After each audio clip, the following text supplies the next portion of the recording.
School പ്രവേശനോത്സവമായിട്ട് ബന്ധപ്പെട്ട് Thiruvananthapuram Kattela tribal residence സ്കൂളിലെത്തിയ കഴക്കൂട്ടം MLA വി മുരളീധരൻ അവിടുത്തെ കുട്ടികൾക്ക് ഡെസ്കിൽ മിഠായി ഡെസ്കിലിട്ട് കൊടുത്തൊരു സംഭവം വലിയ വിവാദമായിട്ടുണ്ട്. അതായത് ഇപ്പൊ ശിവൻകുട്ടിയുടെ പോസ്റ്റ് വന്നിട്ടുണ്ട്. മുൻ വിദ്യാഭ്യാസ മന്ത്രിയായിരുന്നു. കുട്ടികളുടെ എല്ലാം അപ്പൂപ്പനായിട്ട് കണ്ട മുൻ മന്ത്രിയുടെ വിമർശനം വരെ ഫേസ്ബുക്ക് പോസ്റ്റ് വരെ വന്നു. ഈ രീതിയിൽ കാര്യങ്ങൾ വലിയ രീതിയിൽ പൊക്കോണ്ടിരിക്കുകയാണ്. കാരണം പണ്ടത്തെ ഒരു അടിമത്ത സമ്പ്രദായം ഉണ്ടല്ലോ, അതിനെ നമ്മളിപ്പോൾ കണ്ടു വീണ്ടും. അതൊരു ശരിക്കും വിമർശിക്കപ്പെടേണ്ടതും ചർച്ച ചെയ്യപ്പെടേണ്ടതുമായ ഒരു വിഷയം തന്നെയാണ്. കാരണം കേരളത്തിനെ സംബന്ധിച്ചിടത്തോളം അത് ട്രൈബൽ വിഭാഗത്തിൽപ്പെട്ട കുരുന്നുകൾ പഠിക്കുന്ന സ്കൂളാണ്. നമ്മൾ ഒന്നുകൂടെ ആലോചിച്ച് എന്തിനാണ് നമ്മുടെ സ്കൂളിൽ യൂണിഫോം എന്ന് പറയുന്നൊരു സംവിധാനം ഏർപ്പെടുത്തിയിരിക്കുന്നത്? അപ്പം യൂണിഫോം എന്ന് പറയുന്നൊരു സംവിധാനം കുട്ടികൾക്കിടയിൽ ഏർപ്പെടുത്തിയിരിക്കുന്നത് എല്ലാവരും തുല്യരാണ് എന്നുള്ള ബോധം കുഞ്ഞുങ്ങളിൽ ഉണ്ടാക്കിയെടുക്കുക എന്നുള്ളതാണ്. കാരണം ഞാനിടുന്ന വസ്ത്രവും അവനിടുന്ന വസ്ത്രവും നീ ഇടുന്ന വസ്ത്രവും എല്ലാം ഒരേപോലെ ഇരിക്കുന്ന ഒരു രീതി. ഇതാണ് ഇപ്പം ഒട്ടുമിക്ക സ്കൂളുകളിലും യൂണിഫോം ഇപ്പോൾ അവരായിട്ട് തന്നെ കൊടുക്കുകയാണ്. അപ്പോൾ അങ്ങനെ ഒരു ബോധം കുട്ടികൾക്കിടയിൽ ഉണ്ടാക്കിയെടുക്കുക എന്നുള്ളത്. അല്ല, പളപളപ്പുള്ള വസ്ത്രങ്ങളൊക്കെ ഇട്ടുകൊണ്ട് പോകുന്ന കുട്ടികളെ കാണുമ്പോൾ ഇതൊന്നും ഇടാനോ വാങ്ങിക്കാനോ ശേഷിയില്ലാത്ത കുട്ടികൾക്കുണ്ടാകുന്ന മാനസികമായ ബുദ്ധിമുട്ട്, അവർക്കുണ്ടാകുന്ന വേദന, വിഷമം, ഇതൊക്കെ ഒഴിവാക്കുക. പല സ്കൂളുകളിലും നമുക്കറിയാവുന്നതിൽ ആഭരണങ്ങൾ ഒഴിവാക്കാൻ പല സ്കൂളുകളിലും പറയാറുണ്ട്. എന്തുകൊണ്ടാണത്? ആഭരണം ഇല്ലാത്ത കുട്ടികളുണ്ടാവും, അവർക്കത് വാങ്ങാനുള്ള ശേഷിയില്ലാത്ത കുട്ടികൾ. അപ്പോൾ ഇത് കണ്ട് കുഞ്ഞുങ്ങൾ മോഹിക്കരുത് എന്നുള്ള ഒരു ഉദ്ദേശത്തിൻ്റെ പുറത്താണ് യൂണിഫോം ആണെങ്കിലും പിന്നെ ആഭരണങ്ങൾ ഒഴിവാക്കണം, അങ്ങനെ ചില നിർദ്ദേശങ്ങൾ. മുടി കെട്ടുന്നതിൽ പോലും ആ രീതിയിലുള്ള പിന്നെ നിർദ്ദേശങ്ങൾ എല്ലാ സ്കൂളുകളുടെ ഭാഗത്തു നിന്നും ഉണ്ടാകുന്നത് ഈ ഒരു സിദ്ധാന്തത്തിൻ്റെ പുറത്ത്. അതായത് കുട്ടികളെല്ലാവരും തുല്യരാണ് എന്നുള്ളൊരു ബോധം. അവിടെ ജാതിയില്ല, മതമില്ല, വർഗമില്ല, ലിംഗഭേദമില്ല, ഇതൊന്നുമില്ലാതെ കുഞ്ഞുങ്ങൾ നല്ല പൗരന്മാരായി വളർന്നു വരിക എന്നുള്ള ലക്ഷ്യമാണ്. എന്നാൽ ഇവിടെ ഒരു MLA, അതായത് അദ്ദേഹത്തിന് ഒരു പക്ഷേ വരേണ്യ വർഗത്തിൻ്റെ ഒരു ചിന്താഗതിയും ഉയർന്ന ചിന്താഗതിയും ഒക്കെ ഒരു പക്ഷേ ഉള്ള ഒരാളായിരിക്കാം.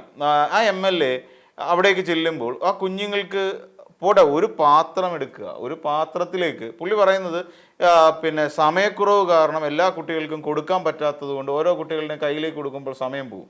അപ്പോൾ ആ സമയം പോകുന്നതുകൊണ്ട് അങ്ങനെ സമയനഷ്ടം ഉണ്ടാകാതിരിക്കാൻ ഡെസ്കിലേക്ക് ഇട്ട് കൊടുത്തതാണ് എന്ന് പറയുന്നു. എന്ത് വൃത്തികെട്ട ഒരു സംസാര രീതിയാണ് അത് ശരിക്കും പറഞ്ഞാൽ അദ്ദേഹം പറയുന്നത്.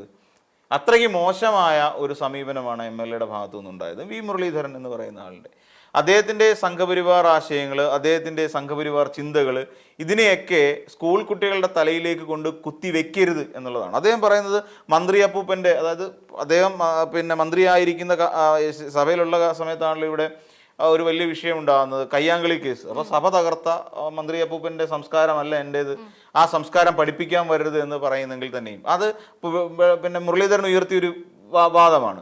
പക്ഷേ വി മുരളീധരൻ മനസ്സിലാക്കേണ്ടത് അദ്ദേഹത്തെ മന്ത്രി അപ്പൂപ്പൻ എന്ന് പിന്നെ നമ്മുടെ വി ശിവൻകുട്ടി എന്ന് പറയുന്ന ഒരാളെ വിളിക്കുന്നുണ്ടെങ്കിൽ അതിന് കാരണം അദ്ദേഹം കുഞ്ഞുങ്ങളോട് കാണിച്ചിട്ടുള്ള സമീപനമാണെന്നേ. അത് കണ്ടുപഠിക്കേണ്ടതാണ്. ഇനി വരുന്ന ഈ പുതിയ മന്ത്രിയാണെങ്കിൽ പോലും എല്ലാവരും അദ്ദേഹത്തിൽ നിന്ന് കണ്ടുപഠിക്കേണ്ട ചില സമീപന രീതികളുണ്ട്. അത് കണ്ടുപഠിച്ചേ പറ്റൂ. അത് സംസ്കാരം പഠിപ്പിക്കേണ്ട എന്ന് പറയാൻ വി മുരളീധരൻ ആളായിട്ടില്ല. കുഞ്ഞുങ്ങളുടെ മുന്നിലേക്ക് ഡെസ്കിലേക്ക് മുട്ടായി ഇട്ട അല്ലെങ്കിൽ കുറെ മിഠായി കവർ ഇങ്ങനെ പൊട്ടിച്ചിട്ട് കൊടുത്ത ഒരാൾ എന്ത് സംസ്കാരമാണ് ആ കുഞ്ഞുങ്ങളെ പഠിപ്പിക്കാൻ ഉദ്ദേശിക്കുന്നത്? എന്ത് സംസ്കാരം പഠിപ്പിക്കാൻ ഉദ്ദേശിക്കുന്നത്? തെറ്റല്ലേ അത്? അല്ലെങ്കിൽ ഒരു പാത്രം കുട്ടികൾ ഒരുമിച്ചെടുക്കും, അവിടെ ഇരിക്കുന്ന കുട്ടികളുടെ മുന്നിലേക്ക് ഒരു പാത്രത്തിനുള്ളിലേക്ക് അതിട്ട് കൊടുത്തിരുന്നെങ്കിൽ ഒരു സമാധാനമുണ്ട്. പോട്ടെ, അവിടെ ഇരിക്കുന്ന 10 കുട്ടികൾക്കെങ്കിലും അദ്ദേഹത്തിൻ്റെ കൈ കൊണ്ട് എടുത്ത് കൊടുത്തിരുന്നെങ്കിൽ എന്തായിരുന്നു ബുദ്ധിമുട്ട്? ഫ്രണ്ട് ബെഞ്ചിലോ സെക്കൻഡ് 2 റോയിൽ ഇരിക്കുന്ന കുഞ്ഞുങ്ങളുടെ കയ്യിലേക്ക് തൻ്റെ കയ്യിൽ നിന്ന് പൊട്ടിച്ച് ഈ 2 മുട്ടായി വീതം കൊടുത്താൽ പോരെ? അതിനായിട്ട് സമയമുണ്ടോ? ഈ കുടഞ്ഞിരുന്ന ഈ പിന്നെ കവർ പൊട്ടിച്ച് ആ ഡെസ്കിലേക്ക് കുടഞ്ഞിരുന്ന സമയമുണ്ടെങ്കിൽ 2 പേർക്ക്2 കുഞ്ഞുങ്ങൾക്ക് കൊടുക്കരുതോ? അല്ലേ? 2 കുഞ്ഞുങ്ങൾക്ക് മിഠായി കൊടുക്കരുതോ? അപ്പൊ അത് ചിന്തിക്കായിരുന്നു. എന്താ, എൻ്റെ സമയം പോവും. ഈ സമയം പോകുമെന്ന് ബോധമുള്ളവരാണെങ്കിൽ ഇറങ്ങരുതെന്ന് ഈ പണിക്ക്. സമയം പോവും, എനിക്ക് സമയം ലാഭം ഉണ്ടാക്കാനാണെങ്കിൽ ഈ പണിക്ക് ഇറങ്ങരുത്. ചിലപ്പോൾ അവിടെ മണിക്കൂറുകൾ സ്പെൻഡ് ചെയ്യേണ്ടി വരും. അവിടെ ഇരിക്കുന്ന കുഞ്ഞുങ്ങളാ. അല്ല, അവരാരും ഈ പറയുന്ന MLA വി മുരളീധരനെ പിടിച്ച് കടിച്ചു തിന്നത്തൊന്നുമില്ല. കഴിഞ്ഞ ദിവസം ഒരു മുഖ്യമന്ത്രി ബോംബിന്റെയും തോക്കിന്റെയും കഥയാണ് കുഞ്ഞുങ്ങളുടെ പ്രവേശനോത്സവത്തിൽ സംസാരിച്ചു. നമ്മുടെ മുഖ്യമന്ത്രിയുടെ കാര്യം പറയുന്നത്. ഒരു നിറത്തോക്ക് റിവോൾവർ എടുത്തിട്ട് മേശപ്പുറത്ത് തന്നെ പോയി വെടിവെക്കില്ല. കുഞ്ഞുങ്ങൾക്ക് പറയേണ്ട കാര്യമാണോ? Knowledge explosion. അത് 1ാം ക്ലാസ്സിൽ പ്രവേശനോത്സവത്തിന് പ്രവേശിക്കുന്ന 5 വയസ്സോ 6 വയസ്സോ ഉള്ള കുഞ്ഞുങ്ങളുടെ മുഖത്ത് നോക്കി നോളജ് എക്സ്പ്ലോഷൻ എന്ന് പറഞ്ഞാൽ അവർക്ക് എന്ത് മനസ്സിലാവും? നമ്മൾ കാര്യങ്ങൾ നമ്മൾ മനസ്സിലാക്കണ്ടേ? അവിടെ ഇരിക്കുന്നത് ആരാണ്? എൻ്റെ ഐക്യു അനുസരിച്ചോ എൻ്റെ ചിന്താഗതി അനുസരിച്ചോ അല്ലെങ്കിൽ നമ്മളുടെ വിദ്യാഭ്യാസ രീതി അനുസരിച്ചോ നമ്മളുടെ വിദ്യാഭ്യാസം അനുസരിച്ചിട്ടാണോ 6 വയസ്സുള്ള ഒരു കുഞ്ഞിനോട് സംസാരിക്കേണ്ടത്? ആ 6 വയസ്സുള്ള ഒരു കുഞ്ഞ് മുന്നിൽ ഇരിക്കുമ്പോൾ അതിനോട് നോളജ് എക്സ്പ്ലോഷൻ എന്ന് പറഞ്ഞാൽ അതിനെന്ത് മനസ്സിലാവും? ഒരു തോക്ക് വെച്ച് കഴിഞ്ഞാൽ ആ തോക്ക് തന്നിരുന്ന് പൊട്ടില്ല, നമ്മൾ വിചാരിക്കണം പൊട്ടും. ഇതെന്താ? അതിൽ നിന്ന് ആ ഒരു ഉദാഹരണത്തിൽ നിന്ന് ആ മുന്നിലിരിക്കുന്ന 5 വയസ്സുകാരൻ എന്താ മനസ്സിലാക്കേണ്ടത്? ബോംബ് തനിയെ പൊട്ടില്ല, ആ ബോംബ് ഫ്ലൈറ്റിൽ കയറ്റി മേളിൽ കൊണ്ട് ഒരാൾ ഇട്ടാൽ മാത്രമേ പൊട്ടൂ. അതിൽ നിന്ന് എന്താ ആ പറയുന്ന കൊച്ചു കുഞ്ഞെന്താ മനസ്സിലാക്കേണ്ടത്? ഒരു പ്രസംഗിക്കുമ്പോൾ കുഞ്ഞുങ്ങളുടെ മാനസികാവസ്ഥയും കുഞ്ഞുങ്ങളുടെ രീതിയും അനുസരിച്ചല്ലേ എത്ര വലിയ പ്രഭാഷകനാണെങ്കിലും സംസാരിക്കേണ്ടത്. ഇതൊക്കെയാണ് അപ്പോൾ അതിൻ്റെ ഒരു എന്താ പറയുക, ആ ഒരു പ്രശ്നം കഴിയുമ്പോഴാണ് അടുത്ത വിഷയം ഉണ്ടാകുന്നത്. അവിടെ എന്താണ് കുഞ്ഞുങ്ങൾ മനസ്സിലാക്കുന്നത്? എന്താ? തങ്ങളുടെ കയ്യിലേക്ക് ഒരു മിഠായി പോലും വെച്ച് തരാൻ കഴിയാത്ത ദൈവതുല്യനാണ്. കഴക്കൂട്ടത്തെ മുൻ MLA ഉണ്ടെന്നേ, കടകംപള്ളി സുരേന്ദ്രൻ. ആ കടകംപള്ളി സുരേന്ദ്രനെ കുറിച്ച് അവിടെ വേറെ സ്കൂളിലെ അപ്പാപ്പൻ എന്നാണ് ആ പുള്ളി അവിടുത്തെ കുട്ടികളെ വിളിക്കുന്നത്. എങ്ങനെ ഉണ്ടാക്കിയെടുത്തു? എന്തുകൊണ്ടാണ് കടകംപള്ളി സുരേന്ദ്രൻ എന്ന് പറയുന്ന ആ നേതാവിനെ അപ്പാപ്പൻ എന്നാ കുട്ടികൾ വിളിക്കുന്നത്? ആ സ്കൂളിന്റെ പേര് കൃത്യമായിട്ട് ഞാൻ ഓർക്കുന്നില്ല. എന്താ വിളിക്കാൻ കാരണം? എന്താ? അപ്പാപ്പൻ എന്ന് പറഞ്ഞാൽ അവരുടെ ക്രിസ്തീയ വിശ്വാസം അനുസരിച്ചിട്ട് എനിക്ക് തോന്നുന്നു അപ്പൂപ്പൻ എന്നുള്ള നിലയിലാണ് അപ്പാപ്പൻ എന്നാ വിളിക്കുന്നത്. എന്തുകൊണ്ടാണ് അങ്ങനെ വിളിക്കുന്നത്? ആ കുട്ടികളുടെ കൂടെ പോയിരുന്നു അദ്ദേഹം ആഹാരം കഴിക്കുന്നു, ആ കുട്ടികളുടെ കൂടെ സ്പെൻഡ് ചെയ്യുന്നു, ഇടപഴകുന്നു. അതുകൊണ്ടാണ് കുട്ടികൾക്ക് ആ സ്നേഹം കൊണ്ട് അപ്പാപ്പൻ എന്ന് വിളിക്കുന്നത്. വി മുരളീധരൻ ഇനി അങ്ങനെ കുട്ടികൾ വിളിക്കുവോ? അങ്ങനെ വിളിക്കാൻ കുഞ്ഞുങ്ങൾക്ക് തോന്നുമോ? എടാ, ഒരു മുട്ടായി സത്യത്തിൽ കുഞ്ഞുങ്ങളുടെ കയ്യിലേക്ക് വെച്ചു കൊടുക്കുമ്പോഴല്ലേ നമുക്കും ഒരു മനസ്സിന് സന്തോഷം വരുന്നത്. ഇത് ഉപമിക്കാൻ പാടില്ല എങ്കിലും പറയാം, നമ്മുടെ വീട്ടിലൊക്കെ നമ്മൾ അങ്ങനെ ചെയ്യാറുണ്ട്. നമ്മുടെ വളർത്തു ജീവിക്ക് ഇല്ലേ കുടഞ്ഞിട്ട് കൊടുക്കുക, ഭക്ഷണം മേടിച്ചുകൊണ്ട് വരുന്നത്, അങ്ങനെയല്ലേ നമ്മൾ ചെയ്യുന്നത്. അതേപോലെ എനിക്ക് തോന്നിയത് കണ്ടപ്പോൾ വിഷമം തോന്നി സത്യം പറഞ്ഞാൽ. അതിനെ ഇനി സംഘപരിവാറിന്റെ അജണ്ട വെച്ച് എത്ര ന്യായീകരിക്കാൻ ശ്രമിച്ചാലും, വി മുരളീധരൻ എന്ന് പറയുന്ന നേതാവിനെ എത്ര വെള്ളപൂശാൻ ശ്രമിച്ചാലും ശരി, ആ കാണിച്ചത് അങ്ങേ അറ്റത്തെ അപരാധമാണ്. അപരാധം എന്ന് പറയുന്ന വാക്ക് ഉപയോഗിച്ചുകൊണ്ട് മാത്രമേ അതിനെ വിശേഷിപ്പിക്കാൻ കഴിയൂ, അല്ലാതെ വേറെ ഒരു വാക്കോ അതിനത് പറ്റില്ല. കാര്യം ഇരിക്കുന്ന കുഞ്ഞുങ്ങളെ അപമാനിക്കുന്നതിന് തുല്യമാണ്, കുരുന്നു മനസ്സുകളെ വേദനിപ്പിക്കുന്നതിന് തുല്യമാണ് ആ കാണിച്ച നടപടി. ഒരുപക്ഷെ ഇപ്പോൾ അവർക്കൊന്നും മനസ്സിലാവില്ല അത്. ഇപ്പൊ കാര്യം എന്താ?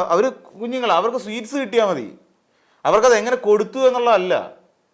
പക്ഷെ അവിടെ ഒന്നാമത് ട്രൈബൽ വിഭാഗത്തിൽപ്പെട്ട കുഞ്ഞുങ്ങൾ, അവരോട് നമ്മൾ കാണിക്കേണ്ട, അല്ലെങ്കിൽ ട്രൈബൽ എന്നല്ല ഏത് കുഞ്ഞുങ്ങളോടും മനസാക്ഷിയുള്ള ഒരാൾ കാണിക്കേണ്ട ചില മര്യാദകളുണ്ട്. ആ മര്യാദയില്ലാത്ത സമീപനം കാണിച്ചതിന് ഏത് കൊലകൊമ്പത്തിരിക്കുന്ന നേതാവാണെങ്കിലും കാണിച്ചത് അക്ഷന്തവ്യമായ അപരാധമാണ്.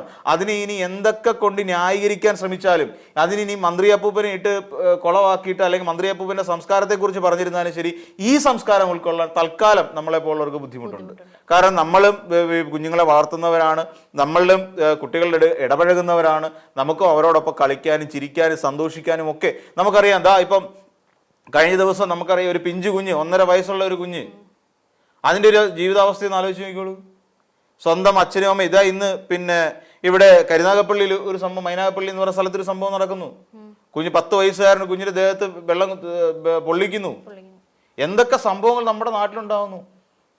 അപ്പം ഇതൊക്കെ എന്തുകൊണ്ട്? കുട്ടികളോടുള്ള വിദ്വേഷം കൊണ്ടാണ് ഇതെല്ലാം സംഭവിക്കുന്നത് നമ്മുടെ നാട്ടിൽ.